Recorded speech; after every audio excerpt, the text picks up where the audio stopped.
बिस्मिल्लाहिर्रहमानिर्रहीम। अस्सलाम वालेकुम। साबिर अली हाजिर है थिंक टीवी में प्रोग्राम साहबात के साथ। नाज़रीन, बानी व कायद मुत्तहदा कौमी मूवमेंट अल्ताफ़ हुसैन ने एक ताज़ा ट्वीट किया है। उस ट्वीट में अल्ताफ़ हुसैन ने जो ज़मनी इलेक्शन होने जा रहे हैं 16 मार्च को कराची में 9 नशिस्तों पर, उसके बाकायदा बाइकाट का बाकायदा ऐलान किया है। वो ट्वीट क्या है अल्ताफ़ हुसैन साहब का, जो इस वक्त सोशल मीडिया की जीनत बना हुआ है, वो हम आपको बताते हैं। अल्ताफ़ हुसैन कहना है कि वफा परस्त साथियों आदाब अर्ज़, अच्छे और मजबूत तहरीकी साथी कभी बताया गया नजरियाती सबक नहीं भूलते। करोड़ों अफराद के मुत्तफ़िका कायद और इसकी जमात की सियासी सरगर्मियों पर कई सालों से गैर एलानिया पाबंदी आयद है। ऐसी सूरत हाल में हमें इत्तेहाद का मुजाहरा करते हुए हर किस्म के इलेक्शन का बाइकाट करना चाहिए।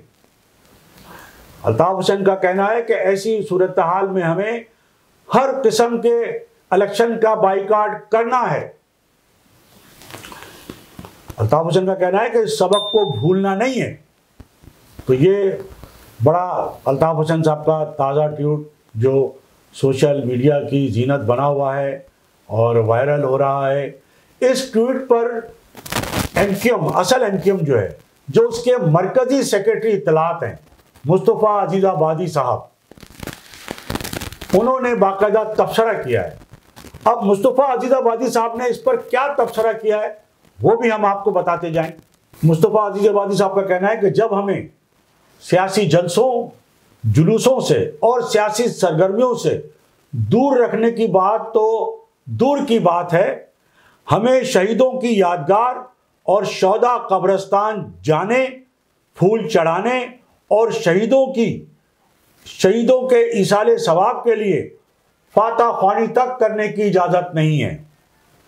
और करोड़ों आवाम के महबूब कायद अल्ताफ़ हुसैन की मीडिया में तहरीर व तकरीर, हत्ता के उनका नाम तक लेने पर गैर आईनी व गैर कानूनी पाबंदी आयद है, तो फिर किसी भी इलेक्शन में कैसे हिस्सा लिया जा सकता है। मुस्तफ़ा अजीज़ाबादी साहब का कहना है कि जहां कायद का नाम नहीं वहां हमारा काम नहीं, लिहाजा हर किस्म के इलेक्शन का कायदे तहरीक अल्ताफ़ हुसैन के हुक्म पर बाइकाट बाइकाट बाइकाट। ये तबसरा है नाजरीन, जो ताज़ा तबसरा है, मुस्तफ़ा अजीज़ाबादी का ताज़ा ट्वीट है ये, और अल्ताफ़ हुसैन साहब का भी ताज़ा ट्वीट है जिसमें उन्होंने जो इलेक्शन, ज़मनी इलेक्शन होने जा रहे हैं कराची में 9 नशिस्तों पर, जो पीटीआई ने छोड़ी थी, जो इस्तीफ़े दिए थे उस पर, तो ये ताज़ा सूरत हाल थी। हमने कहा आपको इस ताज़ा सूरत हाल से आगाह कर दें। दूसरी जानिब एमक्यूएम पाकिस्तान वो जनरल वर्कर्स अजलास करने जा रही है। इतवार के रोज़ उनका जनरल वर्कर्स अजलास है। अब वो जनरल वर्कर्स अजलास में क्या करना चाहते हैं? जनरल वर्कर्स अजलास में एक तो वो कारकुनों को एतमाद में लेना चाहते हैं ज़मनी इलेक्शन जो आ रहे हैं उसमें हिस्सा लेने के हवाले से, फिर जो उम्मीदवारान हैं उनके लिए टिकट देने के हवाले से भी उनको एतमाद में लेना चाहते हैं। और बताया जाता है कि अब तक एमक्यूएम पाकिस्तान ने 2 उम्मीदवारों का तो हतमी फैसला कर लिया है, जिसके तहत डॉक्टर फारूक सत्तार और मुस्तफ़ा कमाल को 2 हलकों से, कौमी असम्बली के 2 हलकों से जो है वो टिकट दिया जाएगा, ये फैसला कर लिया है। बाकी 7 नशिस्तों के हवाले से भी फैसला अभी करना बाकी है। लेकिन आज हमने आपसे जो बात कही थी कि एमक्यूएम के पास एक तो बहैसियत पार्टी एमक्यूएम पाकिस्तान के पास फंड नहीं है, वो रोना फंड का भी रो रहे हैं। तो जब फंड नहीं है तो इलेक्शन कैसे लड़ेंगे? तो एक तो ये 2 बड़े नाम उन्होंने अभी तक फाइनल किए हैं, और बकिया भी ज़्यादातर इम्कान है कि बड़े नाम भी फाइनल होंगे, जिनमें वसीम अख्तर का नाम भी हो सकता है और जो दीगर कुछ ऐसे नाम हैं वो भी हो सकते हैं। लेकिन सवाल यही पैदा होता है कि जो हमने आपसे कहा था कि गरीब कारकुन जिसने अपनी पूरी ज़िंदगी एमक्यूएम के लिए कुर्बानियाँ देते हुए गुजार दी, उसका नंबर कब आएगा? तो लगता है कि इस बार भी उसका नंबर आता हुआ दिखाई नहीं दे रहा। अब आइंदा जो मज़ीद जो 7 नशिस्तें हैं उसमें मुमकिन है कि ये जो नशिस्तें हैं अगर कामयाब हो भी जाएंगे तो चंद महीनों का बमुश्किल ये होंगे नशिस्तें।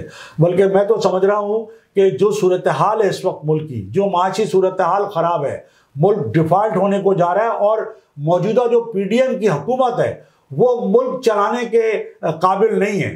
वो मुल्क उनसे मुल्क नहीं चल रहा है। मुल्क जो है वो इंतहाई वो जो है वो गड्ढे में खाई में गिर रहा है और आवाम को किसी किस्म का रिलीफ देने की बजाय हुकूमत जो है उन पर मज़ीद बोझ पे बोझ लादने की कोशिश कर रही है, बल्कि लाद चुकी है बोझ।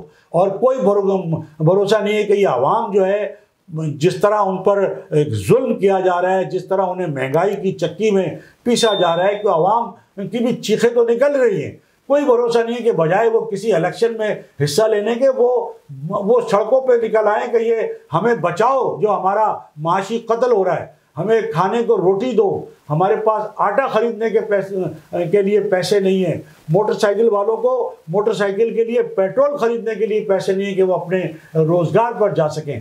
तो ये कुछ भी हो सकता है। तो मुमकिन है MQM कुछ एक आध टिकट उन गरीब कारकुनों को भी दे दे, क्योंकि हारना तो है ही, ये बताने के लिए कि जी हमने गरीब कारकुनों को भी टिकट दिए और वो चंद महीने के लिए भी मुश्किल होंगे। बल्कि मुमकिन है कि वो अगर इलेक्शन हो भी गए, ज़मनी इलेक्शन, और तो मुझे नहीं नज़र आ रहा कि ज़मनी इलेक्शन भी हो, क्योंकि ये हुकूमत जो है किसी वक्त भी आइंदा 1-2 महीने के अंदर वो अपनी हुकूमत की रुखसती का ऐलान कर सकती है और निगरां हुकूमत का ऐलान कर सकती है। पूरे मुल्क में एक निगरां सेटअप, और जो निगरां सेटअप आएगा वो कोई इलेक्शन कराने नहीं आएगा, चूँकि इस वक्त जो मुल्क के हालात हैं वो इलेक्शन के मुतहम्मिल नहीं हो सकते। ना तो ख़जाने में जो है वो कौमी ख़जाने में पैसा है, अरबों रुपए के अखराजात हैं, कैसे होंगे। और फिर जो इमरान खान साहब का एक प्रेशर है उससे भी बचना है। तो ख्याल यही किया जा रहा है कि मौजूदा जो PDM की हुकूमत है वो किसी वक्त भी खुद हुकूमत से रुखसत हो सकती है और निगरां हुकूमत का ऐलान कर सकती है, बना सकती है, जिसमें सारी पार्टियों को दावत दी जाएगी, PTI को भी दावत दी जाएगी। आपको पता है कि एक ऑल पार्टीज़ कॉन्फ्रेंस भी शहबाज शरीफ साहब ने बुलाई हुई है, मुमकिन है उसमें भी इस बात पर मशावरत हो। PTI तो उसको दावत ज़रूर दी है लेकिन PTI उसमें नहीं जाएगी। लेकिन निगरां हुकूमत का ऐलान जो है वो मौजूदा हुकूमत जो है वो किसी वक्त भी कर सकती है, आइंदा 1 माह में, 2 माह में। तो लग यही रहा है कि अगर ज़मनी इलेक्शन हो भी गए तो पता नहीं वो जो मुंतखब होने वाले हैं वो अपनी नशिस्तों पर हलफ भी उठा सकेंगे या नहीं उठा सकेंगे। तो बहुत ख़राब सूरत हाल है और इस सूरत हाल में कुछ भी नहीं कहा जा सकता कि क्या होगा।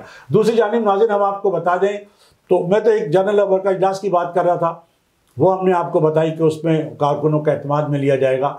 एक और जो बात हम आपको बताते चलें कि जो MQM के एक साबिक रहनुमा हैं, साबिक वफाकी वज़ीर हैं, बहुत अहम सियासी शख्सियत हैं, बाबर खान गौरी, वो गुज़िश्ता कई रोज़ से कराची में मुकीम है, लेकिन वो इंतहाई खामोशी से सिर्फ अपनी ज़ाती और निजी मसरूफियात जो है वो उसमें मसरूफ़ हैं। बताया जाता है कि उनकी वालदा की तबीयत बहुत ज़्यादा ख़राब है। पहले भी जब वो जुलाई में आए थे तो वालदा की अयादत के लिए आए थे, एक तवील वक्फा था, वो गुज़िश्ता 6-7 सालों से मुल्क से बाहर थे। वालदा उनकी सफ़र नहीं कर सकती थी, इसलिए वो ख़ुद वालदा की अयादत के लिए आए थे। और अब भी वो उनकी जो सारी तवज्जो है वो वालदा की तीमारदारी पर है। और बताया जाता है कि बाबर गौरी साहब का किसी से कोई राब्ता नहीं है। और वो जो उनके बारे में जो खबरें चलाई गई थी कि जी वो आते ही जो है वो मुत्तहिदा कौमी मूवमेंट जो पाकिस्तान है, बहादुराबाद है, वो उसको ज्वाइन कर लेंगे और उसमें वो शामिल हो जाएंगे, तो ऐसी कोई बात नहीं है। वो उनका जो उनके जो ज़राए हैं वो ये बताते हैं कि उनका जो फैसला था सियासत से रिटायरमेंट का वो अभी बरकरार है और उन्होंने अभी दोबारा सियासत में आने का कोई इरादा नहीं किया। वो करें, वो ज़रूर ये ज़राए बताते हैं कि वो ज़रूर सियासत में आएंगे, लेकिन अभी वो नहीं समझते कि वो किसी किस्म की सियासी जमात का हिस्सा बने या सियासत में आएँ। तो वो अभी कराची में मुकीम है, मुमकिन है वो हफ्ता 1.5 हफ्ता मज़ीद कराची में गुजारें, लेकिन वो बिल्कुल खामोशी से गुजार रहे हैं और गुजारेंगे आइंदे भी जो दिन आने वाले हैं। और उनका किसी से कोई सियासी तौर पे कोई राब्ता नहीं है, सिर्फ फैमिली और ख़ानदानी जो अफराद हैं उनसे वो राब्ते में हैं और वो अपनी वालदा की तीमारदारी में और अपनी निजी मसरूफियात है उसमें मसरूफ़ है। मुमकिन है कि वो 1.5 हफ्ते बाद वापस चले जाएँ, लेकिन वो कहना ज़राए का ये कहना है कि वो तीसरी मरतबा भी जल्द पाकिस्तान आएंगे और उनका आना जाना लगा रहेगा। तो नाज़रीन, ये इस हवाले से हमने आपको आगाही दी है कि एक तो जो एमक्यूएम असल एमक्यूएम है, कायदे-ए-मुत्तहिदा अल्ताफ़ हुसैन साहब ने ये ताज़ा बयान दिया है कि जनाब ज़मीनी इलेक्शन तो क्या, इन हालात में जब एमक्यूएम के कायद को मीडिया पर तहरीर यानी तकरीर और तस्वीर उनकी नहीं दिखाई जा सकती, जबकि जो लोग पता नहीं क्या औल-पोल बक रहे हैं, गुज़िश्ता 9 महीने से बक रहे हैं, इदारों के ख़िलाफ़ भी, मुख्तलिफ लोगों के ख़िलाफ़ भी, और अजीब उनकी एक गंदी सियासत जो है वो मुल्क में जारी है। तो नाज़रीन, जो लोग इदारों के ख़िलाफ़, स्टेट फौज के ख़िलाफ़ एक अरसे से खुली बातें कर रहे हैं, और अब फिर एक बार, बल्कि अब नून लीग ने भी कह दिया है कि जी वो हमारी हुकूमत तो 28 नवंबर के बाद 28 नवंबर 2022 के बाद शुरू हुई है, यानी जब बाजवा साहब रिटायर हुए हैं, और उन्होंने साफ इल्ज़ाम लगा दिया है कि वो सहूलतकार बने हुए थे इमरान खान साहब के, जनरल बाजवा साहब भी। एक तरफ इमरान खान साहब भी बाजवा साहब को बुरा वाला कह रहे हैं, दूसरी तरफ जो हुकूमत में है मुस्लिम लीग नून वो भी बुरा।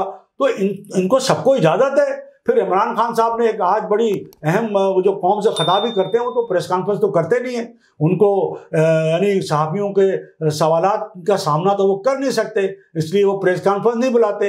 अगर बुलाते भी हैं तो अपने पसंदीदा मनपसंद यूट्यूबर्स या सहाफ़ियों को बुला लेते हैं, लेकिन अब तो उन्होंने उनको बुलाना भी छोड़ दिया और वो कौम से खिताब करते हैं ताकि कोई सवाल की नौबत ही ना आए। तो उसमें उन्होंने फिर कहा है कि जी वो अगर चौधरी फवाद ने बयान दे दिया था या किसी ने गलत बयान दिया था तो उसको मुस्तरद कर देते, उस पर इतनी कार्रवाई करने की क्या जरूरत थी। तो जनाब कायदे-ए-मुत्तहिदा अल्ताफ़ हुसैन साहब ने भी एक बयान ही दिया था, तो उसको भी मुस्तरद कर दें। उनके बयान में क्यों इतनी तूफान मचा और उन पर पाबंदी हो गई? वो 7 साल हो गए, वो सियासत में क्या नाम है, उन पर पाबंदी है, इजाज़त नहीं है।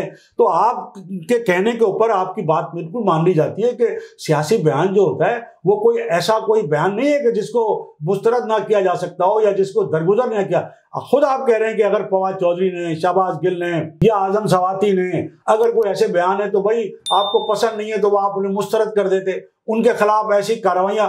तो बिल्कुल आपकी ये बात मान लें तो ये बात इमरान खान साहब आप कायदे-ए-मुत्तहिदा अल्ताफ़ हुसैन के लिए भी करें, वो भी एक पॉपुलर लीडर है, भले आप उनके मुखालिफ हों, आपको उनकी शक्ल पसंद ना हो, आप उनको पसंद ना करते हो, आप उनसे इख्तलाफ रखते हो, लेकिन वो इससे तो कोई इनकार नहीं कर सकता कि अल्ताफ़ हुसैन साहब एक पॉपुलर लीडर हैं, रहे हैं, हुकूमत में शामिल रहे हैं। उनकी जमात सिंध की दूसरी बड़ी सियासी जमात रही है, अक्सरियती मैंडेट हासिल करती रही, इससे कौन इनकार कर सकता है। तो आपकी पसंद नापसंद अपनी जगह, लेकिन उनकी जो एक सियासी हैसियत है, जो मुसल्लमा है, हकीकत है, उससे इनकार नहीं करना चाहिए। तो जो बात आप अपने लिए कह रहे हैं, अपने लोगों के लिए कह रहे हैं, तो वो दूसरों के लिए भी कहें। तो नाज़रीन, ये थी हमारी आज की गुफ्तगू, और इससे पहले कि मैं आपसे इस नशिस्त से इजाज़त दूँ, मेरी आपसे एक बार फिर यही गुजारिश कि आप थिंक टीवी HD चैनल को ज़रूर सब्सक्राइब कर लें, दोस्तों में शेयर भी करें, लाइक भी करें।